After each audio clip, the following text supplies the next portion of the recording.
started on it. Let me get up. No, it's like, woohoo, now you got to start paying for real. Well, here's what I'm going to tell you. Because I'm a history major, there was a time when not only builders, but no buyer was ever represented. In the early 1990s, the consumer protection groups that came in and said, buyers need representation. Well, I don't know about you, but nothing's changed. The only thing that may have changed is how we get paid. But bottom line is, you deserve to be paid. You are a fiduciary performing high-level fiduciary functions. Any buyer who thinks they can represent themselves, you know what they do? They have on their dialer a really good plaintiff attorney because they plan on suing the listing agent and the sellers because they had no representation and were not treated fairly. See, that's what happened, historically speaking. That's why they brought in buyer agency. I don't know about you, but I bought a house that the listing agent was aware that it had previously flooded, and yet she didn't disclose that, nor the sellers. Yeah, that's what happened, folks. Yep. I know personally because I was burned by it. So we're going to talk a little bit about our update, and then we're going to go into the professional standards update, a little bit of the fair housing and professional development. So this proposed settlement by NAR, it was to satisfy those seller class action lawsuits alleging that they were paying for buyers' brokerages compensation when they felt they should never have had to do that. They felt that they were not negotiated properly, all these different things. So if this goes through and is approved, which most likely it will be, we're looking at sometime in mid-July for all the changes. And stay posted. At Texas Realtors, we're working on the listing agreement and the buyer tenant agreement because there'll have to be some adjustments based upon these parameters that are now being engaged as part of the settlement agreement. But really, the only element is that all buyers agents will need to negotiate their compensation. Very similar to what we do when we have a buyer who's interested in buying what? A for sale by owner or a builder's home that the builder has no representation. So it's not strange to us. It's just a step that we're going to have to incorporate first regarding representing a buyer.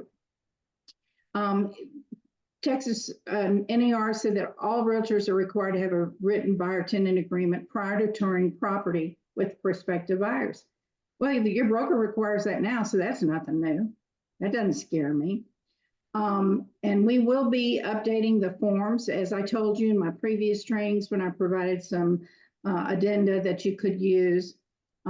Paragraphs 5 and 8 and 9 of our listing agreement all have to do with compensation. So it's going to have to be clearer on the listing documents. And then regarding representing a buyer, well, I've been told I've visited with quite a few very good lenders that are partners with Keller Williams, and VA purchasers are not going to be able to ever pay the compensation. So we know some things are just given on those, and some things we're going to have to negotiate and incorporate additional steps, obviously, before working for a buyer. So the NAR settlement just says, it talks about MLS, right? It doesn't prohibit you as the listing agent nor your brokerage websites from posting that they cooperate. Hello? Somebody out there, and I wouldn't doubt it if it's not Keller Williams, is going to come up with their own private listing service. I mean, every time a door closes, another door opens. Amen. And so we have to be focused on this. And as I said, historically speaking, there was a reason they brought buyers' representation into real estate, because buyers had never, ever been represented before. And I know I've sat in too many depositions where Keller Williams has been sued, where the plaintiff's attorney representing the buyers who want to sue everybody They don't even know how to count any of the dates and timelines in the contract that or the addenda. And I bring that up all the time. I say you get paid the big bucks because you actually know how to count. Well, you know how to do a whole lot more, but there's no buyer that's going to be a first-time home buyer that's going to be able to navigate these transactions on their own with nobody to represent their interest. A listing agent can't do that. Only buyer's agents can. And, you know, the other thing NAR talked about was that they have to have these disclosures regarding compensation. We've had those. We've had them in the listing agreement. We've had them in our buyer tenant agreement. So we're way ahead on the curve. You can tell nationwide that there are some states that don't have as good association documents as we do. One of the things that Keller Williams International came out, they said, well, one of the provisions stated that you cannot accept compensation more than what you placed in the buyer tenant agreement. Well, I don't know about you, but every buyer tenant agreement can be amended. Yeah, folks. So as I said, circumstance change. Certain parties have to make certain decisions. So we amend it. It's really the processes we know. It's just we're going to have to incorporate that extra step of making sure. Now, what I am going to tell you is you're going to, as a buyer's agent, you're going to develop a very, very good relationship with your lender or the lenders that you work with. Bottom line is, all these lenders, man, I tell you, and many of them sit in the offices of KW, and they're knowledgeable. They know what products they have. They're there. And really what you're going to have is your buyer, if they're financing, you're going to have a face-to-face meeting with the buyers, yourself, and the lender. You all have to be on the same page because you're not going to incorporate your compensation in the buyer tenant agreement until you know certain things. You're not going to represent a buyer and take them out and show them properties unless you're aware of compensation, right? I mean, that's just bottom line. You're not a nonprofit, you know? And so it's so important. I don't know about you, but when I was in practicing real estate, I had a great lender resources. I had contacts with appraisers. They thought I wanted to be an appraiser because I took so many classes. Title companies, escrow officers who really, really knew the business. These were all members of my team, really. There you go. Yes.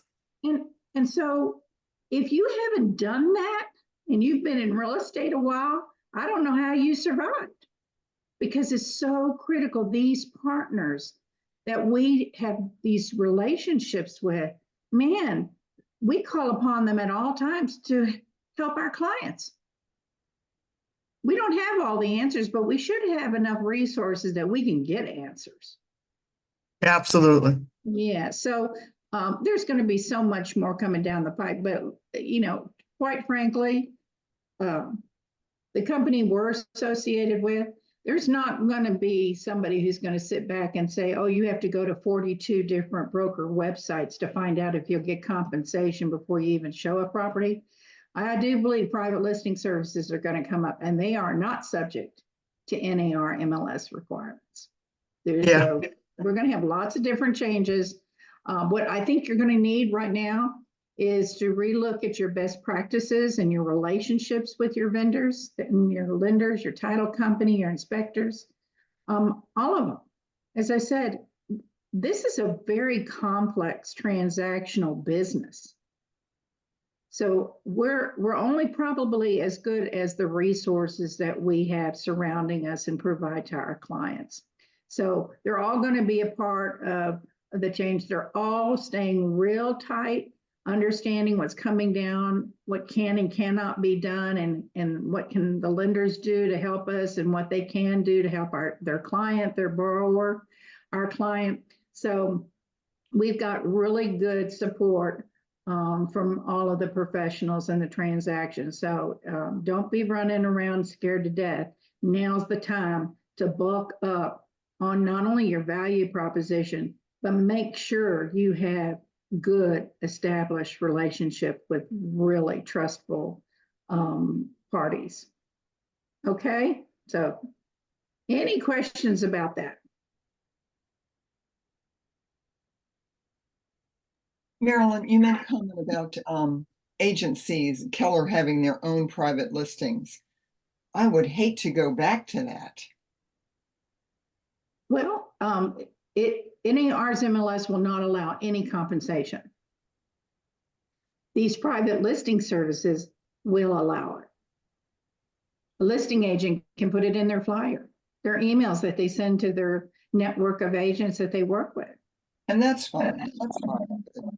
Yeah, but the problem is that because it's not a unilateral offer of compensation once this NAR proposal is approved, we do have to incorporate that step to make sure that we are going to be compensated and we can represent the buyer. When the San Antonio office, when Bob Hale went to their office and we had the Zoom meeting last week, on Thursday, they did say that we're probably gonna have websites that we can put our compensation there. That was like another solution that they had came up with. As I said, there's all sorts of things that are going to come out of this. So our resources of where we will look for prospective properties for the clients that we want to represent, there's going to be a way to do that. Will we all have to use the registration agreement between brokers? Yes, for any property that's listed by a broker. We use the registration agreement between broker and owner with for sale by owners and builders who represent themselves. So we've already got the forms. We use them in certain circumstances. Now we're going to be very familiar with it. And we're going to have lots of training about the various forms and the best way to complete them and present them in those types of things. Okay. Now, Mitch, are you on the call still? Yes. Okay. Well, Mitch and I got to sit for 6 hours together in this required class by Professional Standards Committee. That way we can sit in on hearings, grievance tribunals and hearings for Texas realtors when complaints come in.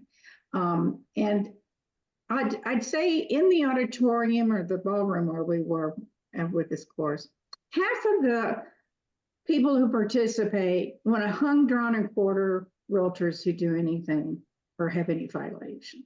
The other half of the room usually wants to see, can we come from a spirit of understanding, or maybe they need more training, right? They need something a little bit more. So as the attorneys always say for Texas realtors, there is no right answer. But as I told you last month about the various processes, when a complaint comes in, the professional standards looks at it and passes it on to a grievance tribunal. That tribunal will determine if the information they receive from the complainant is true. Did they determine that there's a possibility that the realtor violated one of the articles of the Code of Ethics? If they do, they forward it on to a hearing panel. Now that hearing panel will give now the respondent, the realtor, a chance to give their side of the story. You know, there are at least 3 sides to every story, right? Yes, yes, yes. His, hers, and somewhere in the middle.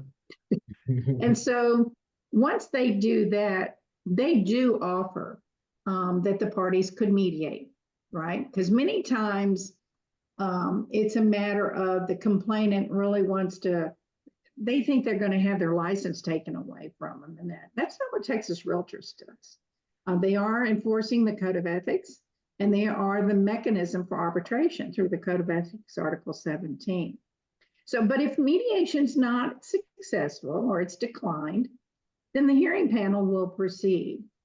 Okay, so I'm going to show you something.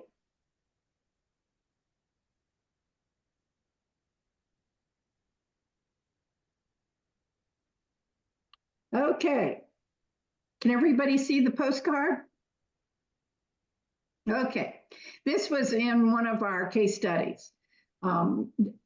Mitch and I would never share any true grievance tribunal or appeal or hearing panel that we've ever been a part of, but they gave us some examples of that we had to work on in our cases.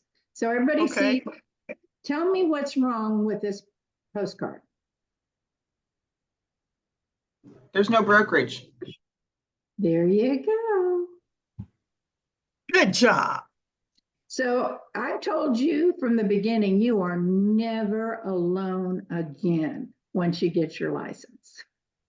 You and your brokerage will always be very prominent in any advertising, anywhere that you are going to be displayed. So what I'm going to ask you is, what violation would that be if you didn't put your brokerage on any of your advertising? I always put my brokerage. It's almost like my last name, Dilsey Rowland Keller Williams. It's just Right. And it's It's Article a 12. violation of which- advertising. There you go, is advertising. Okay, that's what's involved. And Trek incorporated a new program where they look at the complaints regarding advertising, and then they go back to the agent and their broker, and they give them a chance to correct it before going forward with a typical Trek process for the complaint, right? And they said that they have a very good success with that, and I can imagine that. As long as you want to still be in business, you'll probably respond pretty quickly to Trek on something like that, on that. But here's what happened on this. This for sale by owner had a sign in his yard, and he was complaining of all sorts of agents hounding him. And then one day he found this postcard that we just showed you hanging from his doorknob.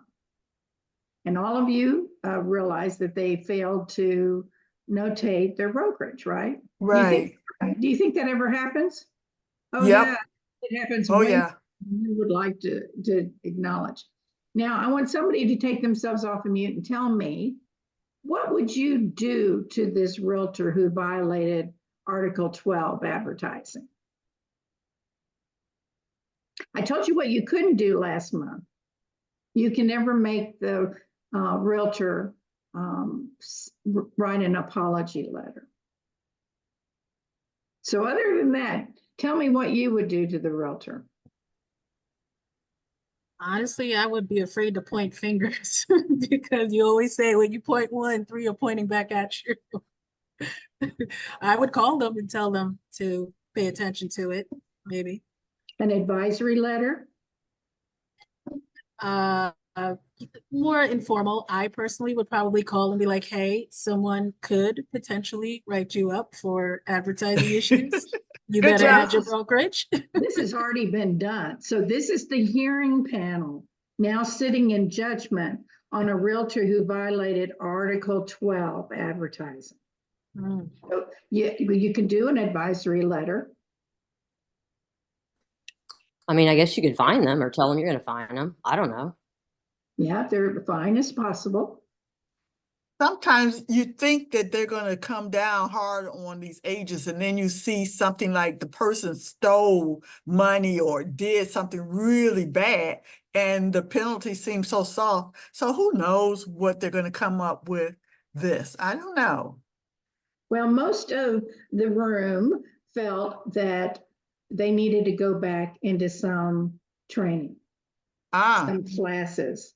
And so I don't know about you, but when I took mine back in the early 90s when I got licensed, they talked about this. We were well aware that we always had to notate the broker. We were never on our own, but some people, when they're in those classes, it's all about concept, right? It's not Yeah. practical. You're not practicing it. So most of us in the room felt that we should provide them a means by which they could take a class within a certain limited time. And hopefully they wouldn't have this violation again. But what I'm trying to show you is that the processes that we go through on the Professional Standards Committee is very deliberate. It's one of those, and last month I shared with you, it opened up with being kind and considerate, and they were talking about all of this, and then we have to get into the case studies to look at cases that they put out there that would help trigger what are the violations, which articles did they violate in this type of thing. And as we went through the Code of Ethics, it's important that you kind of keep those front and center on something like that. But I'm not surprised by the complaint by the for sale by owner.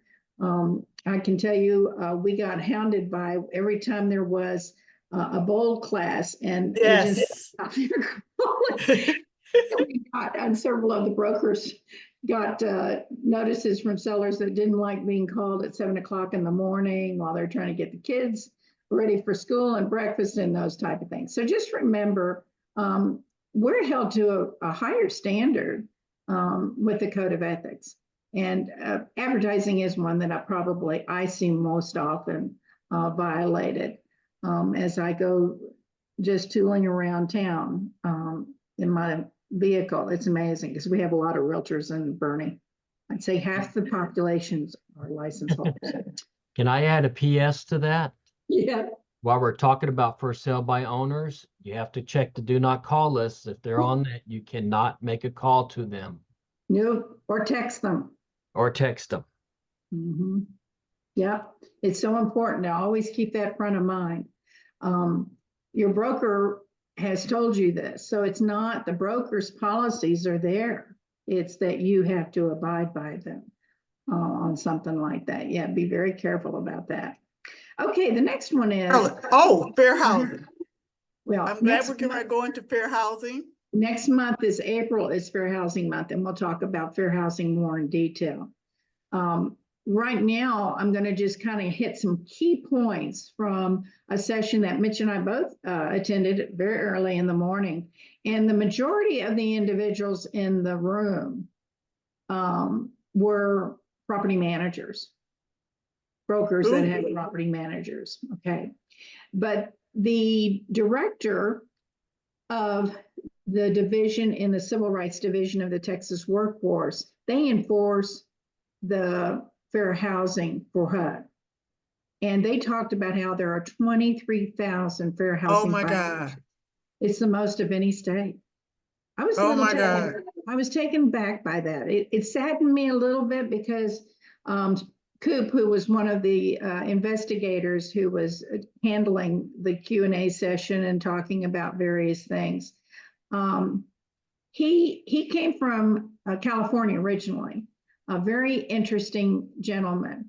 He had a background in, he was a detective, I think, at the time of a big case that was going on in California. He's been shot. He's, has all sorts of different recommendations and that. But bottom line is, he was advising everybody to be considerate and kind in dealing with consumers with disability and reasonable accommodation requests. And part of it was, as he was going around the room, he said, you wouldn't know that I've been shot. I've had my hips replaced. He was naming all of these conditions that he has, which consider him disabled. Right. And so he was very much trying to get everybody to think first about being kind and considerate when there are consumers that have special needs on that. But one question he asked, and it was really interesting, can a landlord decline an applicant and never provide a reason why? Must say why. Can they decline without saying why? They have to explain why, so that the person would know for future properties they're going to. I'd say yes. Well, absolutely not. And the reason for that is if the owner of the property is saying, I'm not going to give a reason, the listing agent must commit immediately a determination if the reason they have declined this applicant is based upon a violation of fair housing. Yeah, Yeah, and if they don't do it at that time, Coop said, you're going down. Period. So you have to, it's the same way with when you're listing a property for sale. While we have more issues probably on the leasing side of it, I'd say, but if your seller says, I'm not going to respond to that offer, you have to know why. yeah, Because you have to determine if they are discriminating. And if they're discriminating, they violated your listing agreement, they're in breach of it, and they owe you all the compensation. And he said, if it's not in writing, it never happened. So you have to commit to that.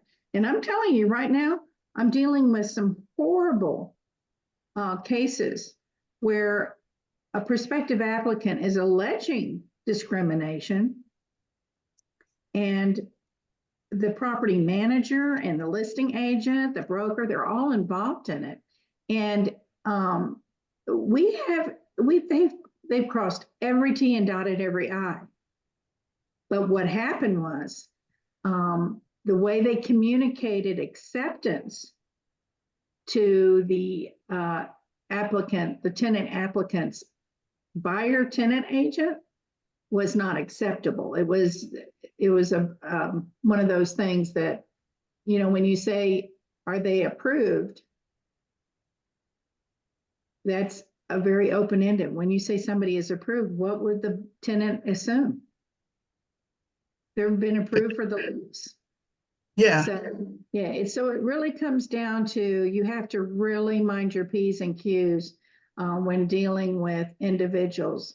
And your processes have to be perfect. And as we saw in that room filled with property managers, many of them have incorporated a real set process and procedure for it, because they are dealing with tenants who are customers.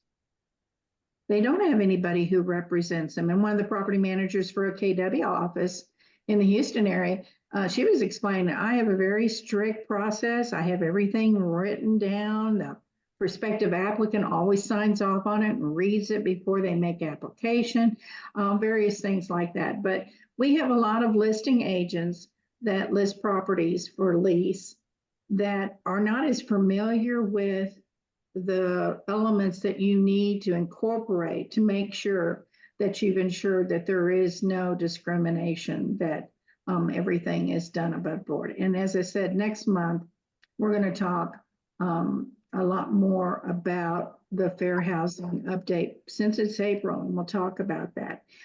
It does happen for sales as well. We had one years ago, the first one that I was ever involved with, and it involved a listing agent. They went after the listing agent, saying that they were discriminating against a prospective buyer on some. Well, they were exonerated from it, but it didn't happen fast. As I was talking, this process can be drawn out for a long time. And if you can imagine 23,000 cases, yeah, they don't go. Now, they did say that if it's obvious that there is no violation, they will notify the parties right away. But otherwise, they're going to go through a very elaborate process that the Civil Rights Division of Texas Workforce does regarding the fair housing violations. Okay, so stay tuned next month. Yes, ma'am. I have a really quick question. So when you have a landlord and they tell you that they do not want to accept any Section 8 vouchers, That's not fair housing. that's not fair housing, I know, but there's no discrimination on that at all, correct? Right, you just say that the It's not landlord fair. has decided that their property would not satisfy Section 8 and don't want to proceed. Okay, great. Thank you. That's a fact. And Marilyn, and with that, looking at that, so when my landlord declines an applicant, they need to tell me why. Absolutely.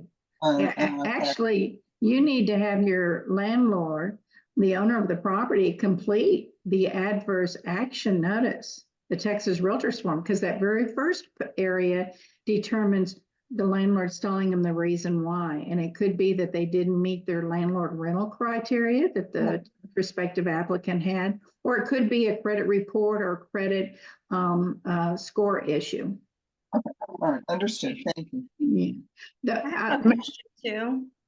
My landlord typically uses Go for Rent to do all their verifications. And on the Go for Rent, they can choose the button that says applicant is denied and they put the reason why. Is that sufficient or do they need I something would, else? if they completed that, I would say it satisfies it. Most of the good software that is available for use by landlords, I know we've got lots of property managers in Keller Williams, and we have, and they all have a different software based upon their volume of properties that they do and the type, if they're commercial and residential or just strictly residential. But see, there's a reason for that because they know they have to comply with the law. And as long as your landlord has completed all of that and given the reason why, they should be okay. And another thing, sometimes they deny them because they don't finish the application or they're not able to be certain aspects aren't able to be verified.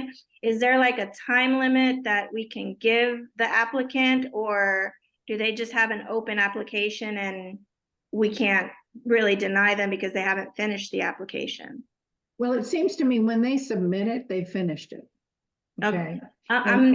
I know that Go for Rent asks for like pay stubs, they ask for different things, they have jobs and stuff, and then Go for Rent goes and verifies, okay, they do work for this person, I talked to this person, they verify everything. So if something isn't able to be verified, my landlord typically just declines them because they didn't finish the verification process. That's valid because your landlord can't go to a new prospective applicant until this one is dealt with. Correct. So there shouldn't be like a time limit, like a blank check for time. I don't think so either. And most landlords with lease applications, the minute they'll get another one, they're going to have to finalize the other one and say, Okay. you know, you failed to give all of the information. Okay. Mhm. So Marilyn, we only need to report when it's suspected. We're not supposed to investigate. Is that correct? Oh, yeah, we're not the property manager or the landlord. That's the landlord's obligation. But if the landlord says to you, because you've been working with the buyer agent, right, the tenant agent, when the landlord says blah, blah, blah, you've got to have proof. You have it from the landlord in writing, and that's why you'll use that adverse action report form. Okay, thank you. It's the best way to stay out of trouble. Marilyn, Uh-huh. I'm glad we're covering this because I've gone through this before I came to Keller Williams. I was under another brokerage and one agent violated, they were working under a builder, they violated the fair housing, and all of us had to take an 8-hour class. We had to shut down business until we all took that class. And the person who violated was distracted most of the class. We was really upset with her. Yeah. Well, we've had Keller Williams operations that had to do the same thing, and including the landlord. Oh, I don't had to remember be- that, but okay. Well, it wasn't at your operation, it was another Keller Williams, but yeah. Very good. We've had those issues that have happened in the past, so. And our goal is, just like the investigators described during this seminar, is to give us a real basic understanding of what we need to do, what we need to document, and how we need to treat others, especially those with, you're dealing with disability and that. Well, I'm just going to tell you in general, years ago, we got a demand from a landlord. We had been the listing broker for them for a tenant, and unfortunately, this was before they all realized that they're not allowed to do that. somebody on their team, they sent, the lead agent gave it to the individual and say, verify all this, right? Verify the previous landlords, their employment, all these different things, right? So the landlord assumed that we had done our job and done it well, right?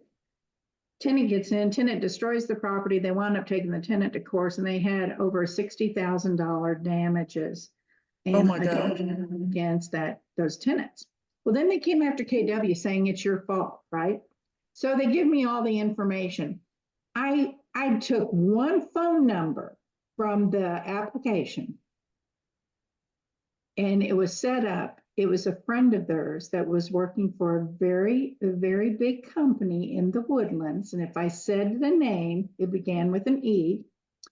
And so what happened was they had lied on their application. That's immediate grounds for termination. And what had happened is when I did that, I contacted the company. I said, your employee assisted with fraud regarding this. Next thing you know, once we had to tell the landlord we did our job, they committed fraud. The tenant committed fraud as well as this other individual. While we're not supposed to do that, that's a landlord's job or a property manager's job. It was a perfect example that we relied upon the information they provided. You don't do that. You have to go to a separate source. You have to do your investigation. And including the one we're embroiled in right now, I did 3 numbers on there and they were all fraudulent. And apparently the property manager used them to try and verify. You can't do that, folks. And we'll talk a lot more about it. That's an issue for landlords. And you know what's interesting is property managers have a whole different element of issues. It's so different than our residential real estate market, our commercial real estate market. Property management is a very unique real estate market. You can't just say, wake up one day and say, I'm going to be a property manager. I know it takes an individual with a very specific demeanor to be a property manager and to be successful as one too. So we'll talk a whole lot more about fair housing. Just know that we don't assist anyone in violating fair housing at all. No way. Okay. Now, the next one was Mitch and I were seated right next to each other, and then Stephen Rogers, one of the general counsels for a lot of Keller Williams offices, was on my right. What's interesting about this panel is the Professional Standards Committee, the professional development, they decided to have these panels of experts that would field questions that we submitted while the session was going on. Real interesting, because you're looking at it from the aspect of other realtors and brokers in the state of Texas. What is it that's they're kind of concerned about? What do they see a trend about? What is it that they want the experts to kind of weigh in on in something like that? But we had the TREC commissioner, we had a lawyer from the lawyer broker committee, who's also a broker. And then we had the professional development committee, as well as the TXR attorney. So we had a real good panel from TREC, Texas Realtors, the broker lawyer committee, all the parties that really help mold the way real estate is conducted, and especially on the use of forms and that type of thing. But it was kind of interesting.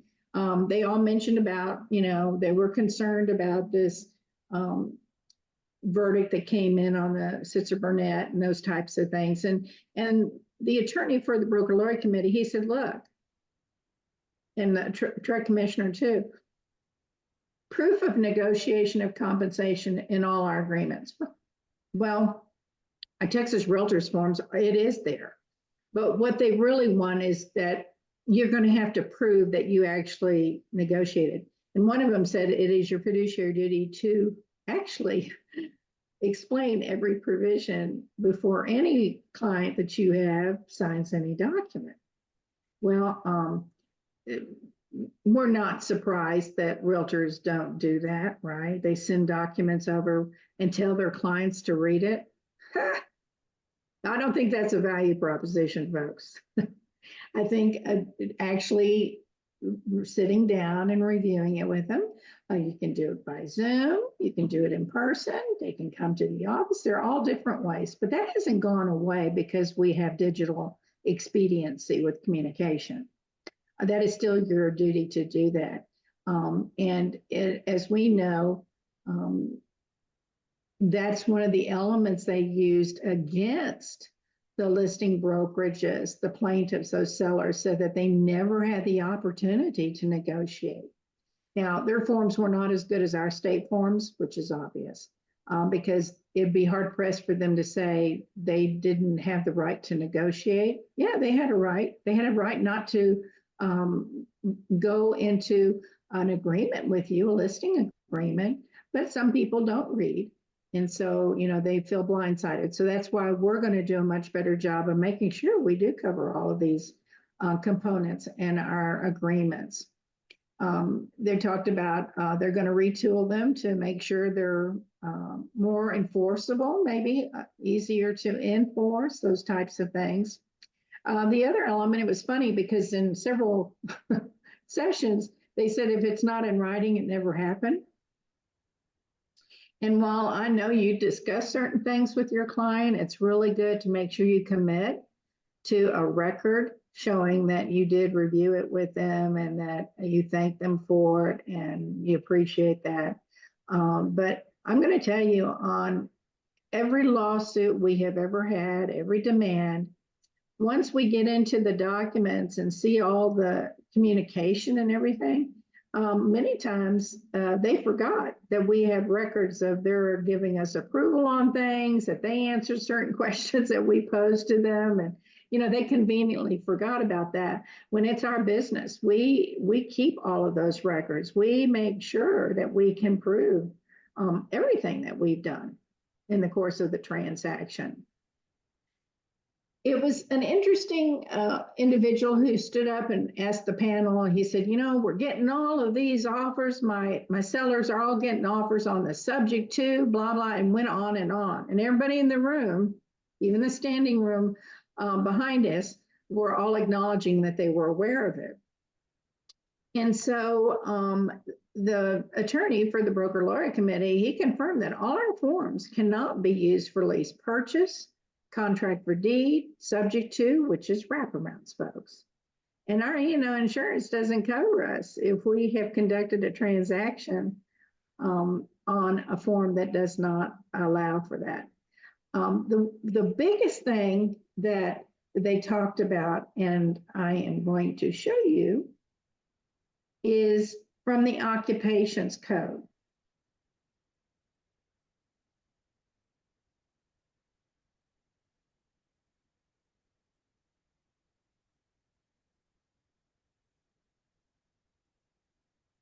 Okay, can everybody see that? Yes, ma'am. Okay. And I covered this a few years ago when we had TREC reiterate that certain language had to be on any form that was not a TREC promulgated form that was going to be a part of our contracts. Okay. And so in the Occupations Code, it says these are rules that we have to abide by relating to contract forms. The commission may adopt rules in the public's best interest that require license holders, that's all of us, to use contract forms prepared by the Texas Real Estate Broker Laureate Committee and adopted by the commission. The commission may not prohibit a license holder from using for the sale, exchange, option, or lease of an interest in real property a contract form that is, one, prepared by the property owner, or two, prepared by an attorney and required by the property owner. So what I see on a regular basis is buyers submitting addenda. Do you know what you have to tell your seller if that happens, you have to tell your seller, our contract forms prohibit a buyer from adding a form that's not a TREC promulgated form. Only you, as the owner of the property or your attorney, at your direction and requirement, can provide.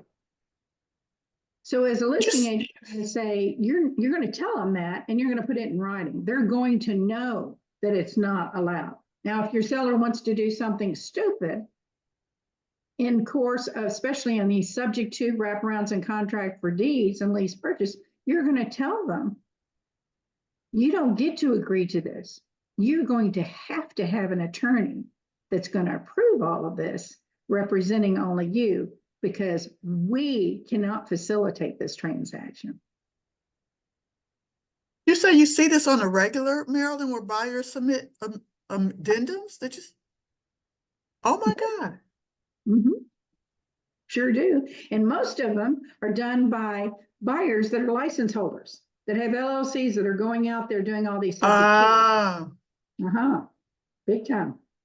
Yeah. But see, our sellers can never agree to it. They have to have an attorney because we're not going to go down for it. I can tell you at my office in San Antonio, years ago, we had a relationship with a law firm. And the lawyers there under that law firm said, oh yeah, we know how to write the addendum and all this kind of stuff, right? Well, apparently they didn't know what they were doing, and we were sued because the attorney we recommended didn't do the right thing. So there's only so many attorneys that actually know the language that's required by TREC on any form that is not a promulgated form to be introduced into. If they don't know that, then they don't know real estate. Because that's what a lawyer's job is, to know what is the requirement. So it's one of those areas. It was interesting. I get it all the time, every week. I have these. Oh my God. And I love it when the listing agent contacts me and they said, I've never seen this. And I'm thinking, I wished you didn't see it this time. But things like that go on. And as a listing agent, you've got to be really on top of this. That was one of the reasons that the attorney on the broker lawyer committee was really emphatic about this. You don't get to go out there and use these forms incorrectly. They have very specific use. And lease purchase, contract for deed, and subject to wraparounds are not. Our promulgated forms do not handle those transactions. Now, the last one was, and this was what sparked a little bit of animation by the panel.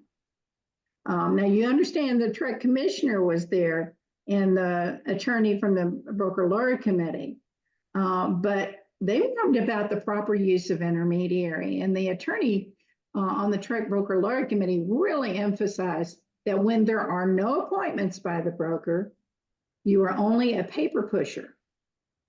And the ones paying your compensation are not getting what they paid for. Your fiduciary duty is always to your clients, their interests first, not yours.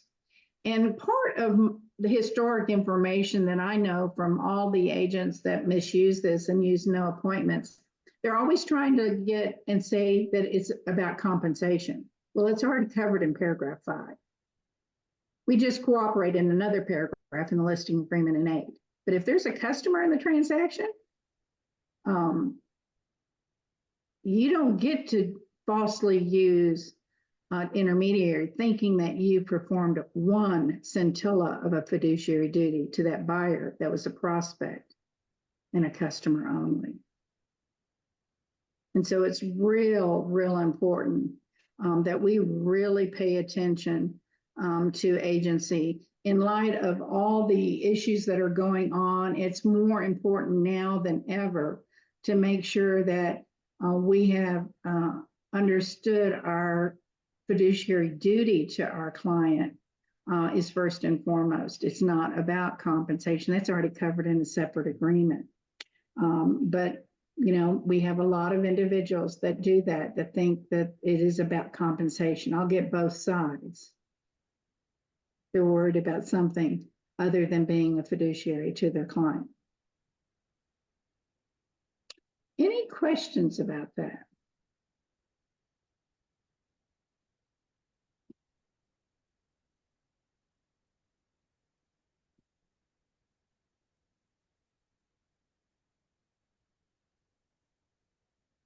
No questions? No, you just scared us the way you usually do, that's all, you know, Well, scared us straight, you know. there you go. I'll tell you, the Texas winter meetings, there was half the people who've attended historically in the past. So you understand our industry has been hit, Yeah, not only from a markets perspective, but somebody literally trying to drive us out of business. Saying that Yep. we're all the everything that I saw on TV regarding this NAR settlement, they all talked about the money, but not one of them talked about our fiduciary duty that we perform, that we represent those involved in the real estate transaction. Not one time. They only talked about the money. And I don't know about you, but most of the buyers I represented thought that they had paid our compensation because they gave the seller what the seller was asking. Right? yeah. So, I mean, there's so many aspects to it and sides to it. But what I know personally is everybody needs representation in a real estate transaction. Not one of those attorneys were talking about not getting paid for what they do.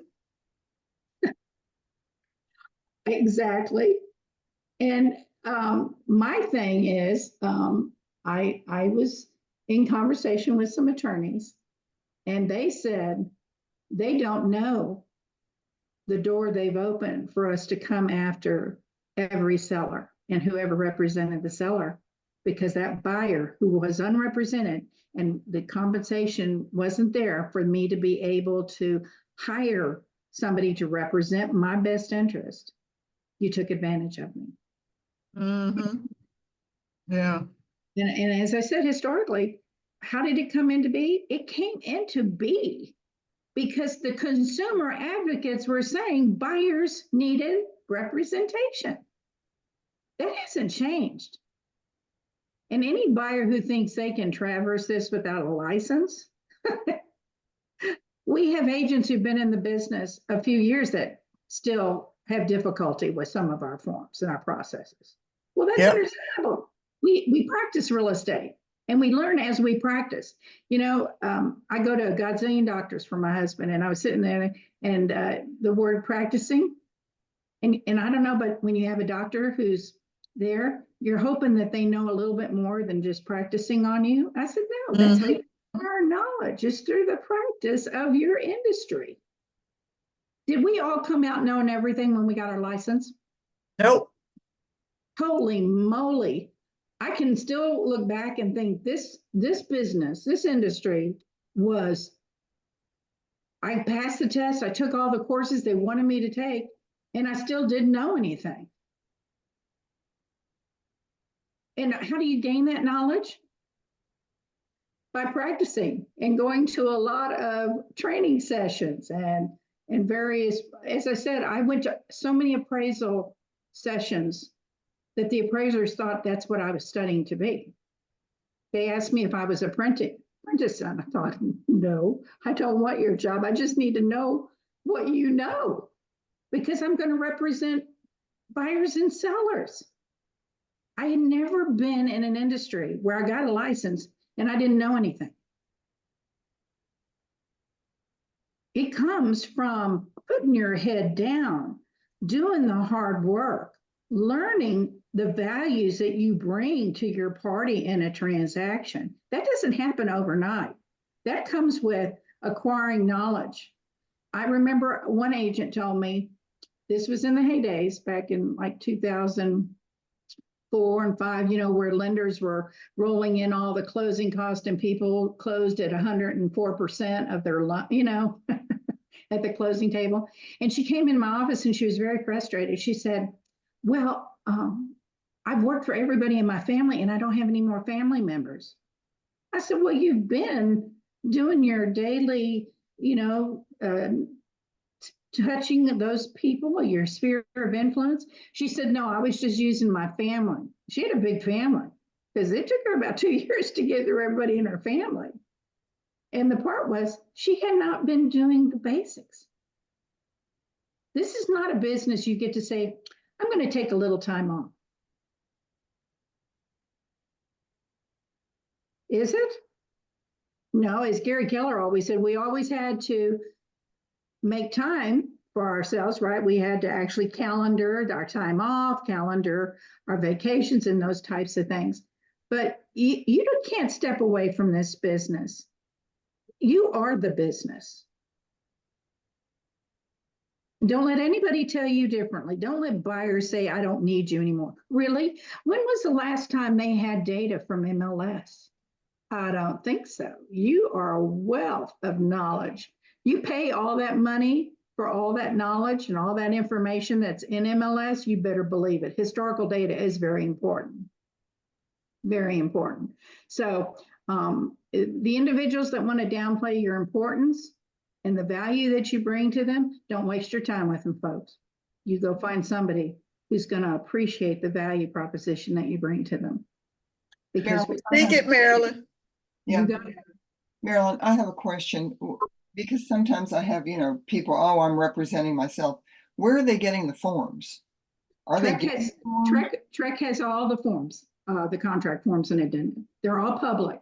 But Trek even has an advisory on them saying that you better not use this unless you're licensed. You won't know what you're doing. Mm-hmm. In case in point, I can tell you this, right? How many of you have ever had a seller's temporary residential lease on a contract?